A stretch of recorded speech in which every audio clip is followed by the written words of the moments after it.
Perfect. I also agree that the economic integration is key. But before that, as Khayyam Sab, you mentioned, political will is the more important thing. And all the regionalization we observe, for example, political will was first, and then economic integration created more and more room for further collaboration and integration.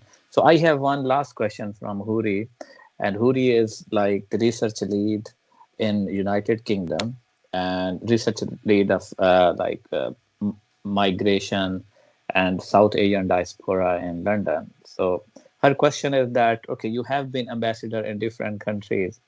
What do you suggest for South Asians new arrival in UK or other Western countries? Like, what are your thought on it, policy approach or something you want to means tell us about it?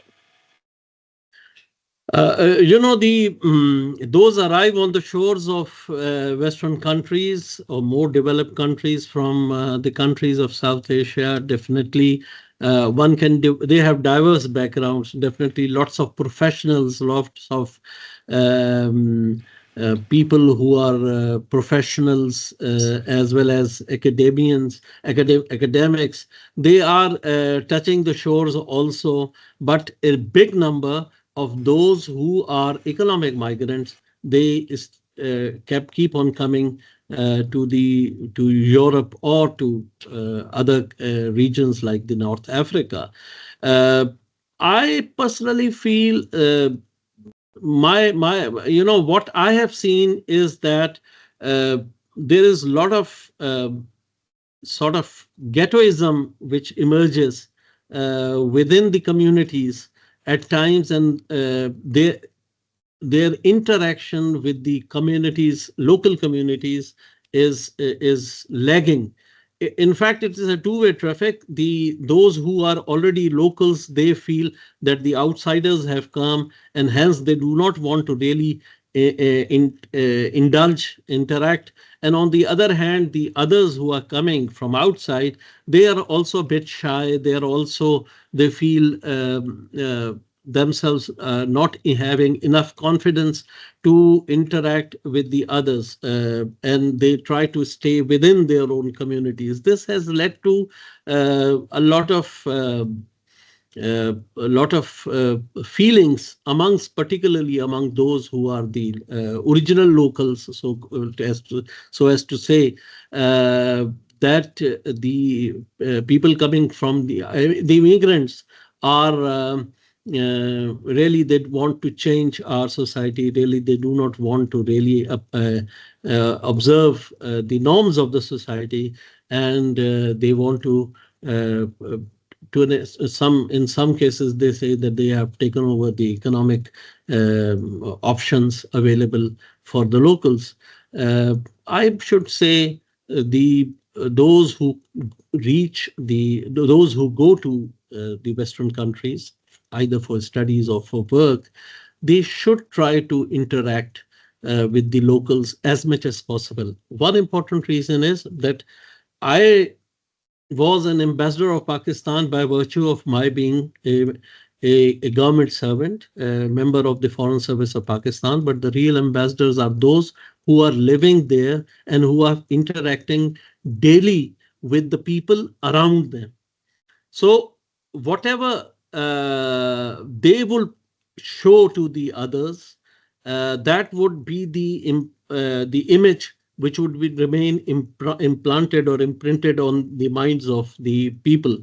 And hence, they have also a very important responsibility. So they are perhaps the better ambassadors than the real ambassadors who have the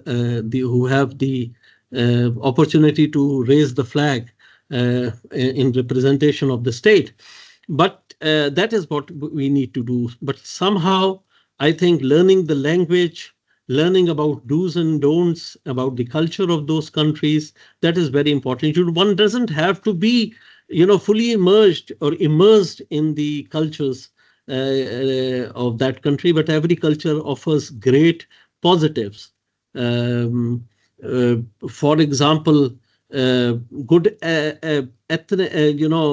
civic senses, good ethics. We see that the children get into that pretty strongly. All these things should help, and they must try to be more responsible personalities, and which should try to interact more with the local original people of the countries they have decided to stay in. So that would help.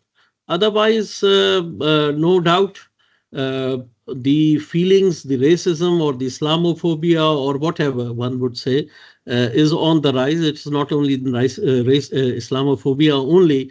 The Hispanics feel similarly in the United States, and they are also being considered as bogies, and being told to be return to their countries as soon as Trump administration takes over. So, but the thing is, there also it's the same thing, that they try to stay away from the locals who have been there for a longer period of time. So I believe they should try to learn more. They should try to interact more and try to develop synergies. And they don't have to be to have any lack of confidence, because they all are smart people, intelligent people. Probably they don't know the language, they don't know the norms, they don't know the how the society works. But once they understand it, definitely they will contribute immensely towards the towards the development of the societies where they live in.